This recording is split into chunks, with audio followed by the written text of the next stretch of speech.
Donc pour commencer, bienvenue à ce premier cycle objet du MUSEM. Et pour ce faire, nous allons être deux à vous présenter une vielle à roue. Alors peut-être je laisse présenter d'abord Maxou, notre invité que je remercie. Bonjour, je m'appelle Jean-François Enzen, surnommé Maxou par ses amis musiciens. Je suis historien et ménétrier du Centre France. Et pour ma part, je suis Marie-Charlotte Calafa, je travaille au MUSEM, je suis conservatrice du patrimoine, responsable du pôle Histoire du musée. Et donc, nous allons inaugurer ce cycle Lundi Objet avec cette idée de pouvoir présenter dans l'auditorium du MUSEM un objet sorti de la collection et des réserves du Centre de conservation et de ressources du MUSEM parmi les 300 000 objets. Le premier qui se prête à l'exercice, c'est donc cette vielle à roue, un objet récemment acquis en 2017 par le musée, qui s'inscrit, vous allez le voir, dans une véritable enquête qui donne d'ailleurs le titre à ce lundi. C'est toi, cher ami, qui fais tout mon bonheur, toute ma joie. Et nous allons donc comprendre comment cet objet, par une observation fine, des recherches en archives, etc., est devenu en fait finalement le lieu d'une véritable enquête de type policière pour essayer de reconstruire son vécu. Donc je voulais effectivement remercier la donatrice Françoise Gestin, puisqu'elle nous a fait don de cet objet qui est un objet de mémoire de sa période d'étudiante dans les années 60 à l'École du Louvre. Et pour vous dire aussi pourquoi commencer par cet objet, outre ce qu'il va permettre de faire, c'est-à-dire témoigner de cette enquête, il est aussi support à évoquer l'exposition folklore au MUSEM que vous pourrez découvrir dès que le musée ouvrira ses portes jusqu'au 22 février. Donc pour commencer, nous nous prêterons bien volontiers à une description d'abord physique, matérielle de cet objet. Et pour ça, j'invite peut-être Maxou à venir avec moi pour le regarder. Oui, alors une vielle, ben voilà, c'est ça. C'est un instrument à cordes dont cette vielle a une caisse en luth, une caisse bateau. Donc c'est un instrument à cordes. Les cordes sont tendues entre le cordier et le cheviller ici. Les chevilles servent à la tension des cordes. Alors c'est un cordophone à cordes frottées, c'est-à-dire que là on ne peut pas enlever cette partie-là, mais la manivelle qui est ici entraîne par rotation une roue sur laquelle frottent les cordes. Donc les cordes sont frottées, sont mises en vibration, chers collègues. Cher monsieur. Voilà, et donc on dispose d'un clavier avec des petites pièces mobiles qu'on appelle des sautereaux, comme sur un clavecin, qui permet de raccourcir la corde et donc de faire un jeu mélodique. La vielle possède des cordes appelées bourdons qui ne sont jamais raccourcies, qui donnent un son continu, des cordes mélodiques qu'on appelle chanterelles. Cette vielle-là n'a qu'une seule chanterelle, mais possibilité d'en adjoindre une seconde. Et une autre corde ici, le dispositif ne marche pas, mais vous pourrez en profiter tout à l'heure quand je jouerai de la vielle, permet de déclencher une percussion qui accompagne le jeu mélodique de l'instrument. Donc voilà, la table est en épicéa, on a beaucoup d'ébène, de décors en ébène et en os ici, je crois. Voilà. La tête est rituellement décorée en figure féminine. C'est une vielle donc, qui date du milieu du 19e siècle, qui n'est pas très décorée, qui est un décor assez austère. Et on va voir que c'est d'autres choses qui font son intérêt. Très bien, merci. Donc effectivement, un objet de facture assez simple du milieu du 19e avec tout un certain nombre de matériaux. Et dans le matériau, j'allais dire aussi, qui accompagne cette acquisition, se trouve tout un certain nombre d'archives et de documents qui en fait ont été support à un travail conduit dans le cadre d'un mémoire, je vous le disais, par l'étudiante donatrice de cette Vielle à Roux, Françoise Gestin, qui a fait ce mémoire sous la direction de Georges-Henri Rivière. Donc Georges-Henri Rivière, pour ceux qui ne le connaissent pas, c'est une figure tutélaire pour le MUSEM. Nous avons fait une exposition sur lui en 2018. Et effectivement, c'est le premier directeur du Musée national des arts et traditions populaires dont nous avons hérité les fonds. Musée pensé en 1937, qui a ouvert en 2 temps à Paris en 1972 et 1975. Et c'est Georges-Henri Rivière qui a véritablement bâti en tant que discipline et j'allais dire même d'intérêt patrimonial, tout un travail autour de l'art populaire. Et effectivement, il donnait des cours à l'école du Louvre, donc école prestigieuse. Et Françoise Gestin en a du coup été l'étudiante et elle a fait un mémoire sur cet objet. Premier enjeu, choisir l'objet pour la donatrice, c'est trouver justement un objet qui n'est pas acquis sur le terrain avec son histoire, comme on peut imaginer que beaucoup d'objets conservés dans le MUSEM et qui ont été acquis par des ethnologues sur le terrain sont des objets qui, en fait, sont déjà contextualisés puisqu'on va acquérir auprès de celui qui fabrique, auprès de celui qui utilise, mais disons l'objet est source déjà de nombreuses informations grâce aux personnes que l'on rencontre sur le terrain. Ici, l'exercice est très différent puisque c'est un objet justement choisi pour ne pas avoir d'histoire propre. Elle a mis 4 ans à trouver son objet, disons, et ensuite 1 année complète à travailler, à remonter les pistes multiples pour essayer de comprendre son histoire. Françoise Gestin et son mari sont des personnalités très importantes pour les histoires de musées de société puisqu'ils ont été aussi à l'origine de ce qu'on appelait des écomusées et en particulier celui de Ouessant. Donc c'est déjà aussi des figures qui se sont inscrites dans l'histoire des musées de société, d'où l'importance aussi de ce don. Et il traduit parfaitement tout l'univers des personnes qui se sont intéressées à ce domaine qu'est l'ethnologie française, avec en particulier en tant que source essentielle à l'étude de l'objet, celui d'une grande autre figure des musées et de l'ethnographie, c'est Marcel Magé, qui a été l'auteur en 1945 d'un document qui est dans les archives de la donatrice, qui s'intitule « Étude de l'équipement matériel, la monographie d'objets ».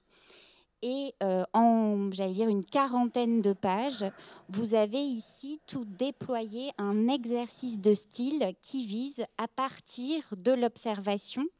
Et donc, dans les archives, il y a des documents, j'allais dire aussi, très précieux et essentiels à la compréhension de cet exercice, qui est la description de l'objet. Et donc, la donatrice s'est prêtée à cet exercice, a fait des relevés très précis pour décrire l'objet, l'observer, et à partir de là, finalement, reconstituer son histoire. Donc, voilà, merci beaucoup Maxou. Vous voyez déjà un travail d'une finesse intéressante puisqu'elle va être amenée à décrire finalement chaque objet, à voir aussi à partir de là plusieurs traces de restauration. Donc, elle va effectivement dire ce que Maxou a présenté, une seule chanterelle. À partir de là, elle se demande d'abord et fait des hypothèses. Est-ce que c'est une vielle destinée à un amateur, à un enfant? Elle dit même peut-être, pourquoi pas, à une femme, peut-être que le jeu est plus simple. En tout cas, elle pense qu'il y a un enjeu éventuel d'apprentissage. Vous, Maxou? Moi, je serais assez dubitatif. Je pense que ces vielles à une seule chanterelle étaient surtout faites par raison d'économie, ce qui n'interdisait pas par la suite d'adjoindre une seconde chanterelle. Ça dépend de l'accord dans lequel on joue. Il y a un accord qui permet de jouer avec une seule chanterelle, un autre accord où il vaut mieux en avoir 2. Ça peut être donc sujet à des histoires de mode ou de localisation où l'endroit où l'instrument est joué. Et j'ajoute que par rapport à la monographie objet, c'est une technique, c'est une démarche qui devient de plus en plus nécessaire parce que on ne rencontre plus d'objets dans leur biotope, mais on les rencontre, c'est très prosaïque, sur les brocantes le dimanche matin. Et là, la fiche qui accompagne l'objet, c'est je sais pas. Donc c'est un travail qu'on est obligé de mener, et l'enquête policière que vous évoquiez et qu'on va retracer, eh ben, ça devient de plus en plus nécessaire. Quand on trouve un objet d'art populaire, on est obligé de se livrer à une fouille en règle pour le documenter désormais. Tout à fait. Et effectivement, c'est ce qu'on fait aussi au sein de l'équipe du musée, et c'est ce qu'a témoigné très parfaitement Françoise Gestin. Donc, je disais, à partir de ce travail-là, déjà, elle identifie des zones possibles de réparation. Elle va ensuite sur le terrain, le lieu où elle a acquis cette pièce, va s'entretenir avec beaucoup de gens, et à partir de là, consulter aussi des archives. Alors, pour faire un peu brièvement le parcours, ce qu'elle voit déjà, c'est des phases de restauration. La première identifiée, c'est celle d'un prisonnier allemand pendant la guerre de 14-18. Ensuite, en 1945, il y a un autre ouvrier allemand menuisier dont elle arrive à retrouver le nom, qui est Philippe Grémelmayer, qui visiblement, selon la tradition orale, a restauré cette vielle à roue contre un paquet de tabac. Et le dernier, c'est en 1961. Là, on a une inscription qui en parle. Oui. C'est André Leroi-Gourhan, donc le très grand et célèbre archéologue. Et là, on apprend qu'il a restauré cette vielle à roue qui a été abîmée par une fillette lors d'une cérémonie de distribution de prix où elle figurait en berrichonne. Donc là aussi, on va en parler, mais tout l'enjeu du contexte d'utilisation des vielles à roue. Donc un mot aussi sur sa création. Elle arrive à identifier, là aussi, par le biais d'une inscription, Pajot, Janza, son auteur, un certain Jean-Baptiste Pajot, grande filiation, des viellistes à Janza, et elle situe la création entre 1837 et 1863. Et on apprend que Jean-Baptiste Pajot, suite à une formation à Paris à Mirecourt, revient à Janza, et on l'appelle alors le Stradivari de la Vielle. Et ensuite, autre pan de l'enquête, ça va être son utilisation. Elle va remonter la piste du premier propriétaire, a priori, ou du plus ancien connu, en tout cas. Plus ancien connu, vous avez raison, qui est un vigneron de Buzancé, dans l'Indre. Buzancé, président de la Société Saint-Vincent, qui jouait de la vielle lors des fêtes de ce saint patron le 22 janvier. Donc là, on a toute une série d'informations. Alors, on apprend déjà que c'était un monsieur considéré comme un peu original et excentrique, qui jouait de cet instrument, effectivement, dans le cadre de nombreuses manifestations, déjà lors de la Saint-Patron, le jour de sa fête de Saint-Vincent, le 22 janvier. Et on apprend aussi qu'il y a le banquet qu'on dansait au son de sa vielle, et que Victor Babuti était alors dit être en grande tenue, je cite, jaquette, pantalon rayé, chapeau melon gris. Il montait sur des tréteaux sur un tonneau pour faire danser, alternant ses numéros avec ceux de 2 autres membres de la Saint-Vincent. Et donc, c'était des grands moments racontés à l'époque. Donc là, on se situe effectivement à un moment qu'on va peut-être aussi évoquer, qui est l'enjeu du vielliste en costume. Voilà, ce monsieur Babuti, il est très clair qu'il joue en costume de ville, il ne porte pas un costume paysan. Buzancé est une localité modeste, mais c'est plutôt un gros bourg, donc on est plutôt dans un cadre citadin plutôt que dans un cadre paysan. La vielle à roue, on l'associe d'habitude à la paysannerie, on verra une iconographie tout à l'heure. Non, elle est également jouée en ville, dans toutes sortes de milieux, jusqu'à une époque qu'on situe approximativement un peu avant 1900, où elle perd considérablement de la vogue. Mais là, c'est le témoignage d'un instrument de musique populaire qui est en action. Je ne suis pas intimement convaincu que ce monsieur soit le premier propriétaire, parce que la vielle me semble plus ancienne que ça. Le témoignage, là, on serait plutôt dans les années 1880 ou 1900. Ce qui est intéressant dans cette vielle, c'est que, très honnêtement, je vais peut-être heurter, elle n'est pas splendide. C'est une jolie vielle, mais qui est très peu décorée. C'est un décor qu'on retrouve, ou cette relative absence de décor, on la retrouve sur les vielles parisiennes du XVIIIe siècle.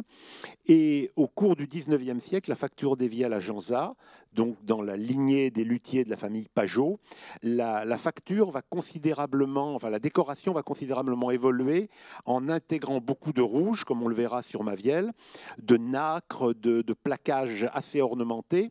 Et donc là, on est encore dans une esthétique sobre qui va tendre à disparaître un petit peu. On va avoir des vielles beaucoup plus décorées, pas forcément de bon goût, mais d'un goût très populaire pour le coup, au fur et à mesure de l'avancement du 19e siècle. Donc c'est une vielle qui est assez ordinaire, si j'ose dire, dans sa facture, mais qui est fantastique parce qu'elle met en abîme les mains, elle est passée entre les mains d'un joueur déjà original. C'est dire que le folklore, c'est comme la naïveté, quand on croit en avoir encore, c'est qu'on n'en a déjà plus, disait Heinrich Böll. Donc ce monsieur, si on le regarde comme un original, c'est que déjà la vielle est passée de mode. Et puis ensuite, cette mise en abîme avec le passage entre les mains d'André Leroi-Gourhan, qui possédait également une cornemuse, c'est assez intéressant. Cet objet est riche par lui-même, par son histoire, et puis tout ce qu'il convoque, de Georges-Henri Rivière à André Leroi-Gourhan. Exactement. C'est aussi dans ce sens-là que le projet d'acquisition a été défendu. C'est à quel point il est lié à des figures aussi de l'histoire du musée et plus généralement voilà, de l'archéologie, de l'ethnographie. Peut-être on peut passer, si vous voulez, Maxou, à l'observation de ces inscriptions. Oui, parce que c'est un objet vivant, c'est-à-dire qu'une fois qu'il était fabriqué, il a encore vécu par le biais d'inscriptions.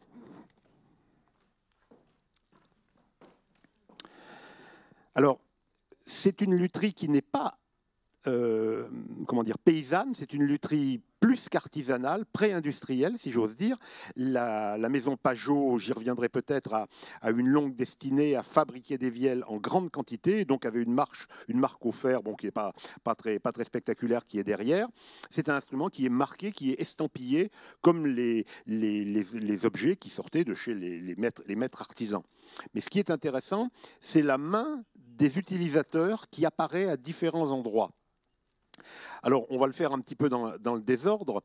Cette mention à la plume, semble-t-il, le prix toujours de 65 plus 3 de boîte. Je pense que c'est un message entre un vendeur de cette vielle et un acheteur. Je pense que on a écrit ici le prix pour ne pas qu'il évolue. On s'était mis d'accord sur un prix, peut-être je te l'achèterai dans 3 mois. Et donc on a marqué le prix à l'encre pour qu'il n'y ait pas de dédit lorsque l'achat se ferait. Avec du coup une boîte qu'on a malheureusement... Qu'on n'a pas. Ça serait intéressant parce que la boîte parfois contient des choses tout à fait spectaculaires. On a une petite chose un peu anecdotique, c'est un aide-mémoire de taille de corde, une petite étiquette qui a été collée peut-être par André Leroi-Gourhan qui indique le diamètre de corde qu'il faut utiliser. Ça, c'est une anti-sèche que moi-même j'avais écrit au crayon de papier sous mon clavier de vielle avec le diamètre des cordes à utiliser. Alors il y a une autre inscription qui est toute petite, celle-là. Réparé, 1961, André Leroi-Gourhan, donc qui est la signature de la dernière réparation par André Leroi-Gourhan.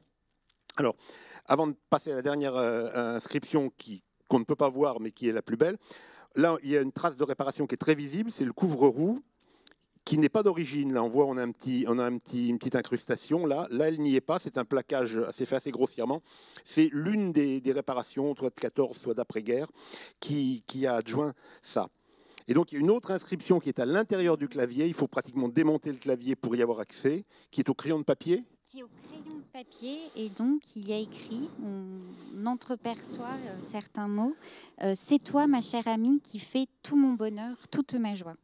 Alors ça semble venir de la main d'un musicien et sans doute lors d'une première réparation où le clavier pouvait être décollé et où le musicien à l'intérieur du clavier a écrit ça. C'est une sorte de déclaration d'amour à l'instrument qui est très, très sensible et qui montre que l'objet n'est pas neutre. Même si c'est un objet assez standardisé dans sa fabrication, l'attachement que peuvent développer certains musiciens, pas tous, mais certains musiciens vis-à-vis de leur instrument est très très fort. On a connu des joueurs de vielle se faisant enterrer avec leurs instruments ou des joueurs de cornemuse. Moi, j'ai un attachement très fort à mon instrument car il m'a été volé en 1996 et je l'ai retrouvé 15 ans après. Donc, croyez-moi, cet instrument-là, j'y tiens. Je n'ai pas mis des déclarations d'amour dedans, mais je pourrais. Donc voilà, c'est très touchant, toutes ces marques du temps et des gens qui l'ont eu sur... Je rappelle qu'une vielle, on la tient sur ses genoux. C'est très, très affectueux comme tenue. Donc, voilà un petit peu ce que raconte cette vielle-là. Mais on va pouvoir la plonger dans une histoire plus vaste. Et effectivement, cette histoire d'attachement à l'objet, la donatrice y travaille et elle cite même certains poèmes de viellistes. Et en particulier celui de Jean-Louis Boncoeur dans son poème « À ma vielle ». Il lui parle, elle explique, comme un enfant. Il cite un enfant qu'on berce, une amie, l'amie la plus fidèle, l'amie que l'on veut garder toujours avec soi jusqu'à la tombe. Et là, elle ajoute, en note de bas de page, un vielleux m'a dit lui-même que c'était sa volonté. Oui, je connais au moins un exemple à Vichy d'une tombe où il y a une vielle à l'intérieur. Mais là, il y a aussi un petit dessin qui accompagne le mémoire, qui est la rédactrice du mémoire qui s'insurge parce que sa vielle est tombée. Je pense que c'est une référence à au dernier accroc qu'elle a subi avant la réparation d'André Leroy-Gourand. Donc un petit dessin fait par son frère. Exactement. Alors, on en avait ri avec la donatrice parce qu'elle avait retrouvé ça dans ses archives en disant ça a peut-être bien peu d'intérêt et en même temps ça veut tout dire. C'est la représentation par le frère de la sœur en train de s'arracher les cheveux avec écrit censuré en dessus d'escalier avec la vielle effectivement toute cabossée en bas. Et effectivement, on est, j'allais dire, dans un objet de mémoire où on voit bien à travers cette enquête toute la difficulté de remonter des pistes.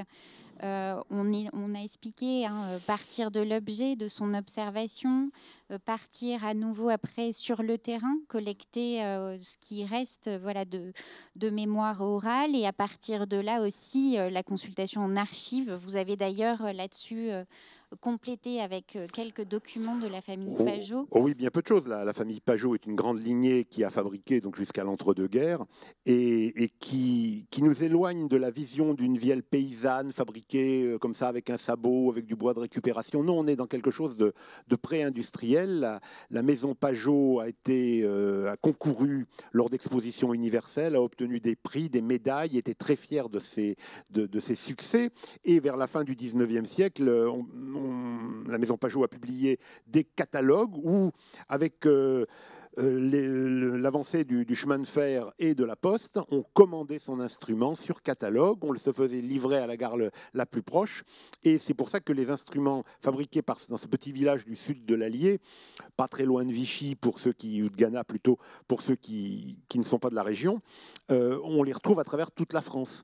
Il n'y a pas si longtemps, je me rappelle d'un groupe folklorique des côtes du Nord, de Dinan ou par là-bas, qui jouait avec des vielles de Jonza. Voilà, ce sont des vielles qu'on a jouées à travers toute la France. Donc on a tout le décorum des entreprises du 19e siècle, la facture a en tête, lutherie artistique, et là il y a une mention qui fait fleur bon le progrès, usine électrique. Donc voilà, on n'est pas du tout dans un instrument complètement artisanal, complètement bricolé. Non, on est dans quelque chose de sérieux, c'est une lutherie très, très évoluée.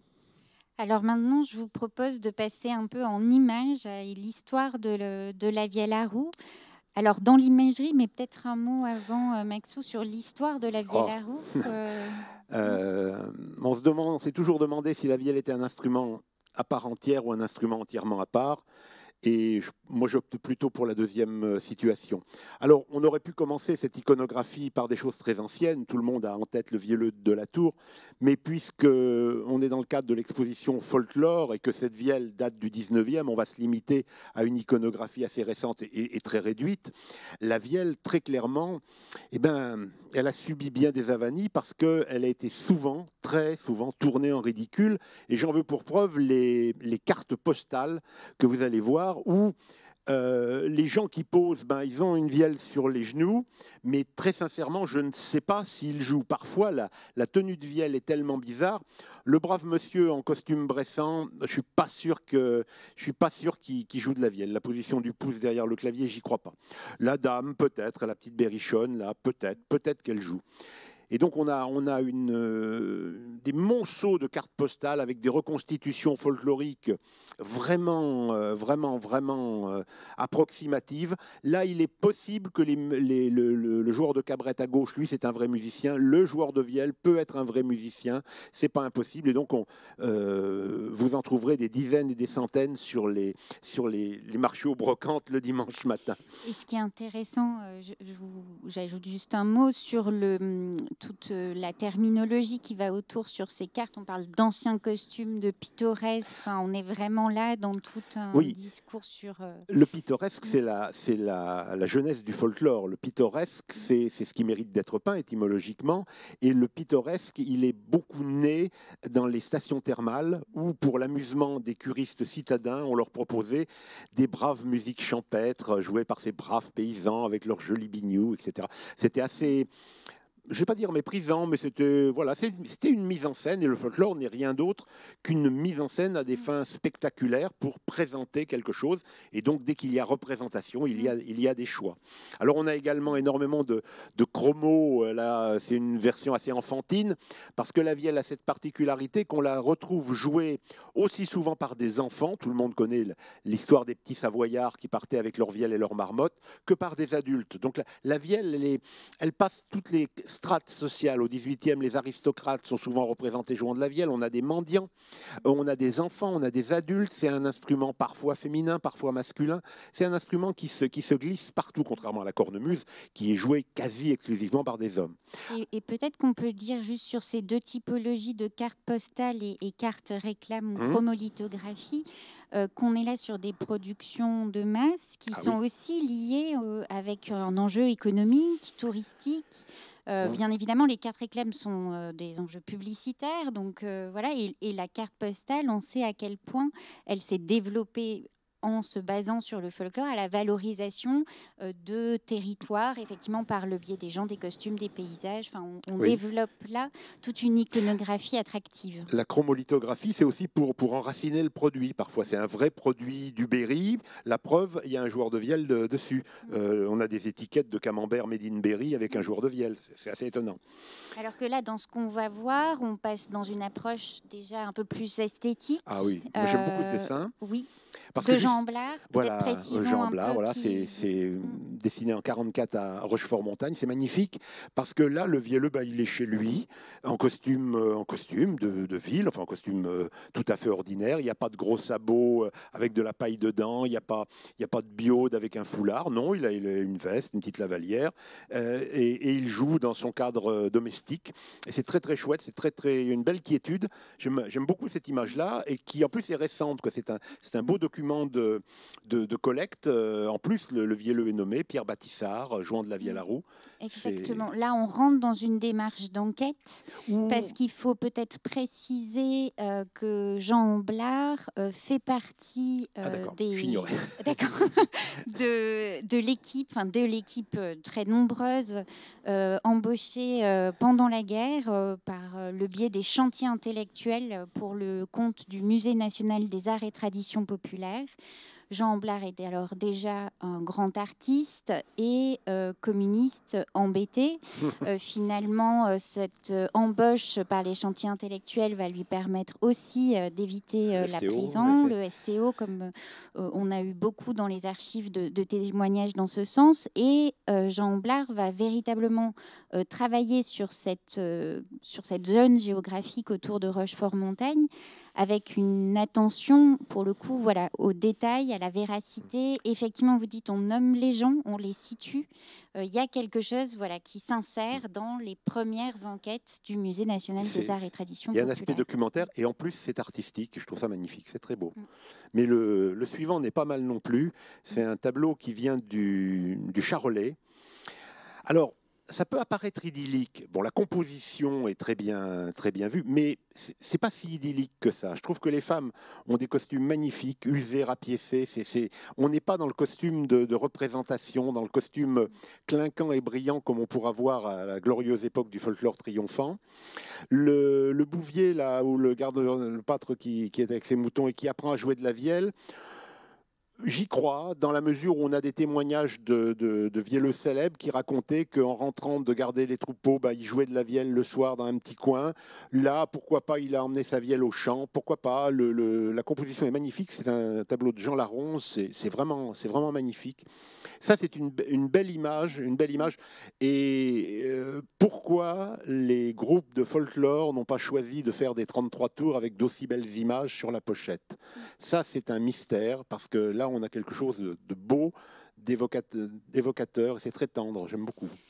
Et donc là, on a fait un petit tour d'horizon à partir des collections du MUSEM. Mais effectivement, là, on est en plus fin 19e, au moment où le musée d'ethnographie du Trocadéro travaille sur des acquisitions pour le Fonds français.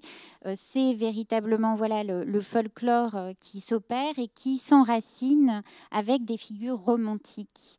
Et là, on est effectivement sur une approche assez intéressante, parce que vous dites, il y a quelque chose qui est du ressort, bien évidemment, d'un truc un peu fantastique, quoi. C'est très beau, etc. Et en même temps, il y a aussi des éléments justes dans cette peinture. Oui, d'un point de vue documentaire, c'est intéressant, tout en préservant un aspect artistique incontestable. Et idyllique. Alors, à partir de là, on propose de continuer sur une série de visuels, mais on revient plutôt dans cette question des enquêtes à nouveau conduites au Musée national des arts et traditions populaires, pour présenter brièvement, avec l'image suivante, la question du croquis. Donc on revient un peu sur le travail montré dans le cadre de la monographie d'objets. Ici, c'est un enquêteur du musée, Pierre Soulier, je crois que c'est dans les Landes, c'est dans le sud-ouest, c'est une cornemuse landaise qui est représentée, si mes yeux sont bons, et la vielle était jouée dans plein de régions françaises, dont le sud-ouest, dont les Landes de Gascogne. Donc voilà une vielle visiblement qui n'a qu'une seule rangée de sauteraux, une vielle diatonique, alors que la vielle peut être chromatique, mais elle est majoritairement diatonique dans son usage traditionnel. Et donc l'équipe ensuite d'ethnomusicologie, cette discipline qui est vraiment très importante et ancrée au Musée national des arts et traditions populaires, va poursuivre de nombreux terrains, des enquêtes. Soulier d'ailleurs sera à Janza. Et ce qu'on voulait montrer ensuite, c'était finalement ce que ça donne une fois que ça rentre dans le musée, puisque aussi c'est lié à notre exercice ce soir. Là, on n'est pas sur un objet qu'on va donner à voir en vitrine, on en profite pour en discuter. Il devient support à la narration. Toute cette question, elle est au cœur du musée quand on présente un objet derrière une vitrine. On ne peut pas l'observer de tous côtés forcément. On veut aussi donner à voir des histoires à travers lui, y compris celles de sa fabrication. Et donc, dans les photographies suivantes, ce que l'on voit, c'est la collecte finalement un objet en train d'être fait. On a l'impression qu'on est sur un espèce d'écorché de vielle à roue. Sur la partie droite, sur celle de droite de l'écran. Tout à fait, où on voit chaque partie qui la compose, comment on l'assemble, on la travaille, les différents matériaux qui la constituent. Et c'est une manière de reconstituer muséographiquement une forme de séquence de fabrication de l'objet. Alors tout le matériel vient de Janza, pour autant que je sache, qui était fourni par la maison Pajot. Donc en haut, on aperçoit sur un moule plein le cintrage des éclisses pour les mettre en forme et fabriquer cette étrange caisse en forme de bateau. Et en dessous, on a la caisse avec la table qui flotte au-dessus, le couvre-roue, le clavier, et la roue est déjà fixée à l'intérieur de la caisse. tout à fait. Donc sur la gauche, là, on a en fait plusieurs vielles à roue qui montrent aussi la volonté dans ces vitrines de montrer des typologies d'objets. Voilà, Ouais. mais c'est très on voit la vielle, enfin on ne peut pas rentrer dedans. Donc là, c'est juste un aspect extérieur, voir les décorations. On a des vielles plates, il y a 3 vielles plates en haut, puis 2 vielles rondes en dessous, avec incrustation, sans incrustation. On a une petite vielle à colonnette qui est tout à fait en haut, qui est une vielle plus ancienne, 17e en gros. Les 2 vielles plates, là, c'est difficile de voir, elles peuvent être 18e, 19e. Les 2 vielles du bas sont des vielles de Janza, de par la décoration un peu plus chargée. Et ce que je vous propose maintenant, Maxou, c'est de nous expliquer finalement, avant de vous écouter, comment on joue de cette vielle à roue. C'est elle qui joue de vous souvent. C'est un instrument très prenant parce que c'est un véritable baromètre vivant, c'est-à-dire qu'on sait quand on change de saison. C'est un instrument qui est formé de bois, de métal et de cordes en boyau, de cordes en boyau filées, recouvertes de métal. On a l'habitude de dire que tant qu'on ne sait pas régler, on ne sait pas jouer. Tant qu'on ne sait pas jouer, on ne sait pas régler. Donc c'est un instrument dont l'apprentissage est difficile pour les voisins de l'apprenti. Voilà. Ensuite, c'est un instrument qui s'apprend comme tous les autres. Désormais, on peut l'apprendre dans certains conservatoires. Moi, je l'ai appris d'une manière plus ou moins autodidacte, en suivant des stages et en jouant beaucoup avec des camarades. Et dans un premier temps, je vais vous proposer d'écouter plusieurs suites de morceaux assez traditionnels, en particulier des morceaux collectés à Janza par Julien Tierceau dans les années 1920, je crois. Son ouvrage est paru en 1930. Il est allé rencontrer les derniers luthiers de Janza et certains lui ont joué des mélodies qu'il a notées. Donc, on va écouter la polka de Janza, la bourrée de Janza, et puis un répertoire de musique à danser. Quand je me suis présenté au début, je me suis intitulé Ménétrier. Le ménétrier, c'est le musicien qui joue pour faire danser. C'est essentiellement ce que je fais avec la vielle à roue. Polka de Janza.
Bourrée de Janza.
bourrée à 3 temps pour qui files-tu et la bourrée à Barnabé.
Embrassez vos cavalières.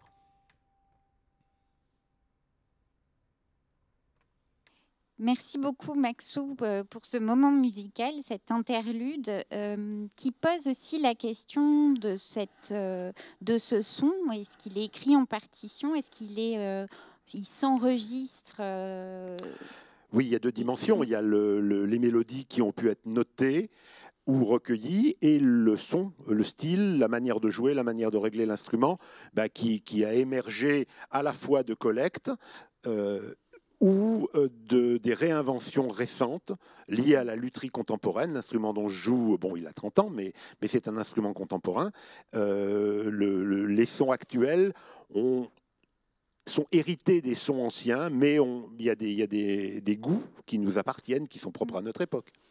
Alors effectivement, la collecte des fonds sonores est un des aspects dont les collections du MUSEM témoignent, puisqu'on a à peu près 80 000 enregistrements qui ont été faits partout sur le terrain par les anciens collègues ethnomusicologues, et tout ça se poursuit encore aujourd'hui. Peut-être on peut passer à des pauses musicales issues de ces enregistrements sonores du MUSEM. Alors, on a discuté de notre sélection. Parce qu'on ne pouvait pas écouter les 80 000, donc on en a choisi 3. Alors, la première, nous partons en Haute-Loire. Tout à fait. Pour écouter une bourrée. Alors, l'intérêt des collectes du MUSEM, c'est qu'à part l'aspect sonore, on a également un aspect visuel. Et donc, on va voir la scène d'enregistrement. Voilà. Et rappelez-moi, en 1951, nous sommes à Craponne. C'est ça? Non. Alors, c'est le Vielleux de Craponne voilà. Qui va nous jouer Va décoiffer. Vai. C'est Vai décoiffer. On est là sur le moment de l'enregistrement grâce à cette photographie qui en témoigne. Et c'est effectivement une collecte de Pierre Noton en Haute-Loire, oui. En Auvergne.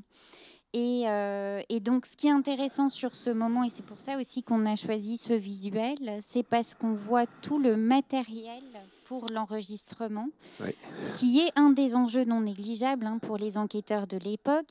Le matériel est lourd et complexe. Il y a tout un truc qui est assez impressionnant dans l'armada de l'enquêteur, et où les bandes, finalement, sont très courtes. Et donc, il y a un enjeu de captation, effectivement, assez fort, qui est très bien traduit ici et qu'on va écouter.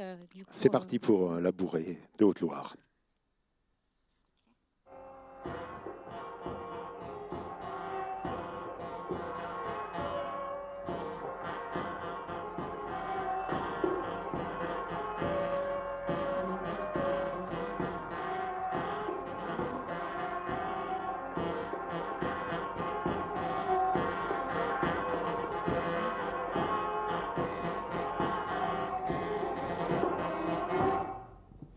Voilà, donc c'est un son assez âpre et c'est tout le problème de la collecte. On collecte des vielleux âgés qui peuvent avoir gardé un bon swing, mais parfois l'instrument a vécu, l'instrument n'a pas été utilisé depuis de nombreuses années et le collecteur, d'un point de vue ethnographique, il enregistre, il prend tout ce qu'il peut prendre. Le musicien, lui, va devoir faire un tri, faire des reconstitutions, si j'ose dire, pour adapter le matériau à une oreille contemporaine. Le deuxième enregistrement, là on est sur un vielleux que j'ai rencontré, avant même que je commence de jouer de la vielle, c'est l'Henri Gogla de Plancher en Morvan, qui joue la marche de Boutenot. Voilà le conscrit du village pour le son. Voilà seul dans le gars. C'était celui d'après.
Alors Jules dit Henri Gogla a été chauffeur de taxi à Paris, il a joué avec les Auvergnats, il est revenu au pays et il joue en costume de ville, on l'a vu dans sa belle veste en moleskine.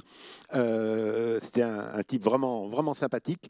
Et particularité, il jouait sur des vielles fabriquées en Suisse par la maison Jacot à Neuchâtel. Et c'était une particularité, c'était le seul joueur de vielle du Morvan qui jouait sur des vielles suisses.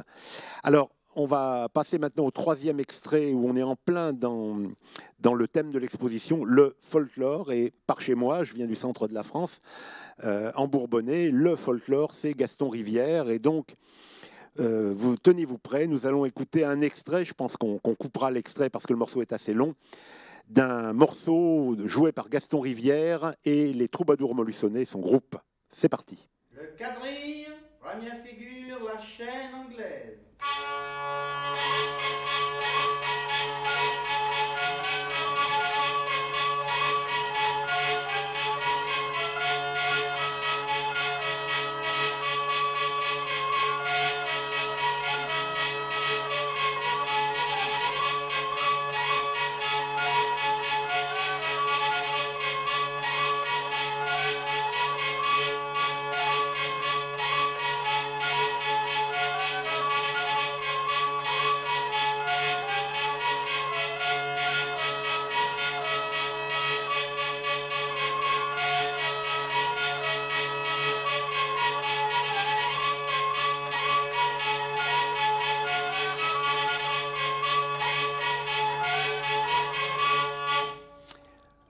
Voilà, c'est le premier mouvement du quadrille et vous l'avez tous reconnu, c'est de l'Offenbach dans le texte. Autrement dit, voilà un bien étrange folklore bourbonnais qui joue des airs tout à fait citadins sous l'appellation de folklore et on voit, il y a les costumes, il y a la vielle. Qu'est-ce que ça a donc de bourbonnais ? Bien, c'est toute l'ambiguïté du folklore ou d'un certain type de folklore qui a maintenu quoi ? Qui a maintenu le jeu de l'instrument, qui a maintenu la pratique, qui a mis en place les canons d'un spectacle fort en vogue dans les années 50 et 60. et en intégrant au besoin des morceaux venus d'autres répertoires pour montrer la virtuosité. L'idée, c'était de montrer que sur une vielle, on pouvait tout jouer. Un des grands succès de Gaston Rivière, c'était Perles de cristal. Et à partir du moment où on était en costume bourbonnais, on jouait de la vielle de Janza et qu'on jouait Perles de cristal devenait ipso facto une polka bourbonnaise.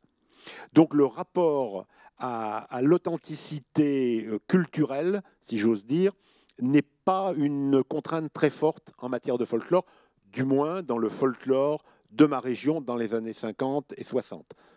Mais c'est quelque chose qu'on questionne aussi dans l'exposition folklore au MUSEM, qui est cette part, quoi qu'il en soit, créatrice aussi assez forte de nombreux des folkloristes qui étaient aussi pour beaucoup des praticiens, des faiseurs. Enfin...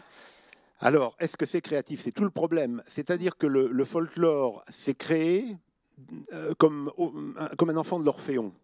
La musique tout à fait populaire vers les années 1890, lorsque le folklore a émergé vraiment, c'était les fanfares qui défilaient en rang par quatre. Aussitôt, les premiers groupes folkloriques, en particulier les gars du Berry, le doyen des groupes folkloriques Berrichon, qui est toujours en activité, ont voulu avoir une musique qui leur permettait de défiler en rang par quatre avec des musiques virtuoses, et donc ils ont adapté des morceaux venus du répertoire orphéonique. Gaston Rivière ensuite reprend des morceaux venus d'un répertoire plus léger, de l'opérette, et moi tout à l'heure, je vous jouerai un petit bout d'une opérette, histoire de faire comme eux.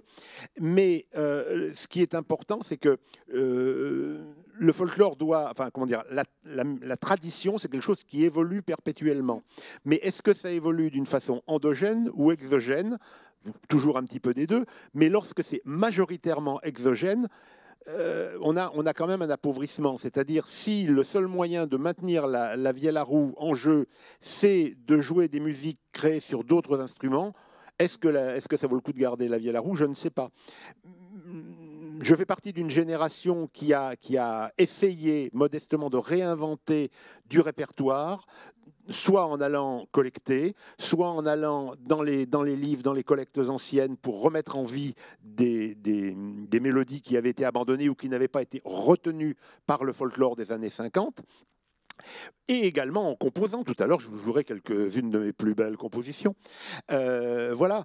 Mais on a essayé de faire un renouvellement endogène, en utilisant des matériaux qui étaient présents à l'intérieur d'une vaste culture populaire. Alors bien sûr, il y a des moments où il y a des clins d'œil. Vous savez, les tubes de Jean-Jacques Goldman, ça fait des bourrées à deux temps magnifiques. Et ma foi, si un cornemuseux met un morceau de Goldman entre deux bourrées traditionnelles, personne va lui faire les gros yeux parce que ça fonctionnera bien. Et la musique traditionnelle, c'est une musique qui doit fonctionner. Elle doit être au service de la danse, du travail, de la tristesse. Ben oui, la musique peut aussi dire des choses tristes. Voilà. Et actuellement, nous sommes dans des formes musicales qui sont plutôt dévolues à l'amusement, à la récréation, comme toutes les musiques, ou pratiquement toutes les musiques à l'heure actuelle. Donc ce renouveau du folk dont vous parlez, là, vous êtes dans les années 70, c'est ça? À partir des années 70. Moi, j'étais encore un petit peu jeune, je suis arrivé que dans les années 80 dans l'affaire, mais je connais bien l'histoire pour l'avoir étudiée d'assez près. Ça a été une forme de contre-culture pour secouer un petit peu ce folklore qui, encore une fois, a conservé des choses, a conservé les instruments, les techniques de jeu et par là même une partie de la lutherie. Mais par contre, à rogner le répertoire, l'a restreint, à rogner des aspects stylistiques.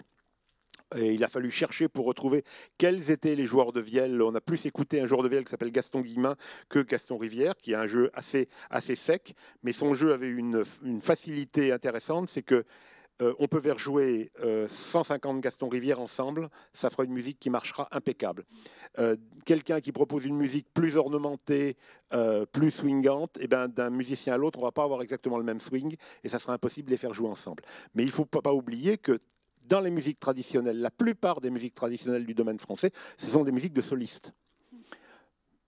Ensuite de duo, mais c'est le folklore qui a inventé l'idée saugrenue de jouer à 20 vielles. Gaston Rivière avait comme projet de faire jouer ensemble tous les vielleux du centre de la France. Heureusement, on n'a pas trouvé de stade assez grand pour les faire jouer ensemble.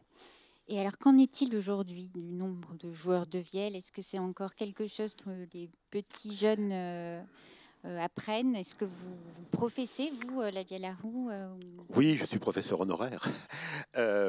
Oui, alors on peut se réjouir dans la mesure où il y a de plus en plus de jeunes joueurs de vielle, de cornemuse, d'accordéon, de violon.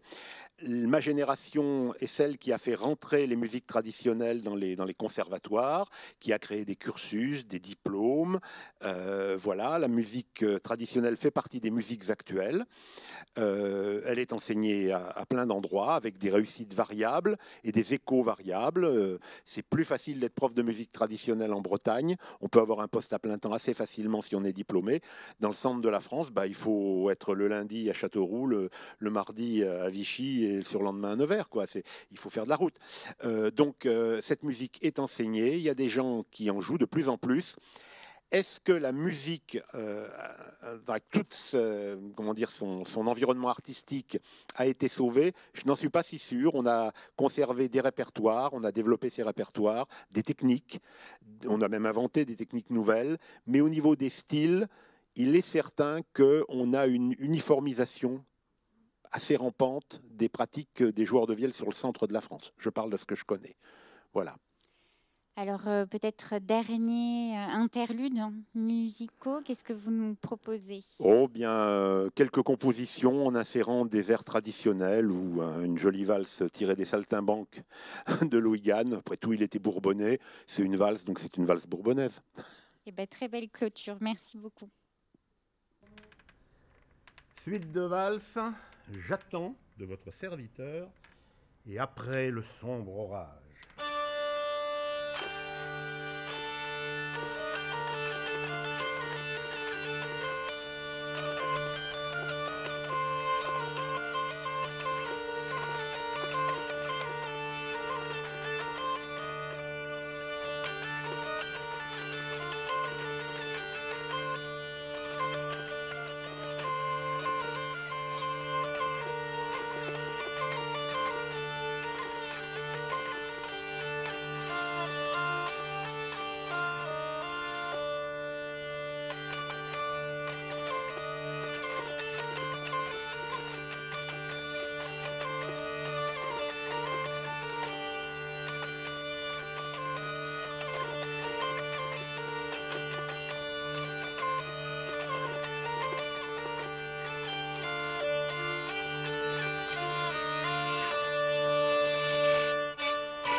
Scottish. Et montez dans notre Scottish qui vous amène à plus de 80 km/h. Réduction pour les jeunes filles en mini-jupe et les jeunes gens du contingent. On la cramponne, on la serre fort la barre de sécurité.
embrasse sa cavalière.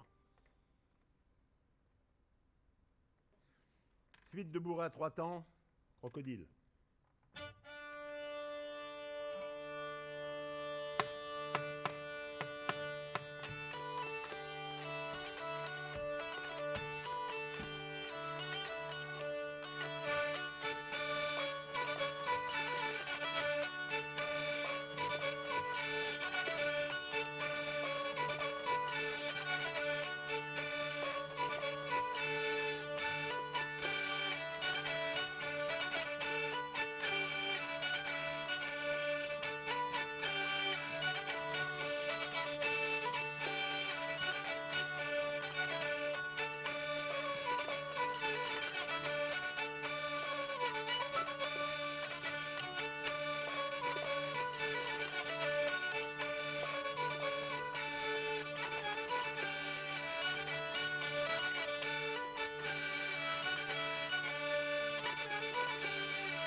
Les vignerons sont dans les vignes, les vignerons sont dans les vignes, les vignerons.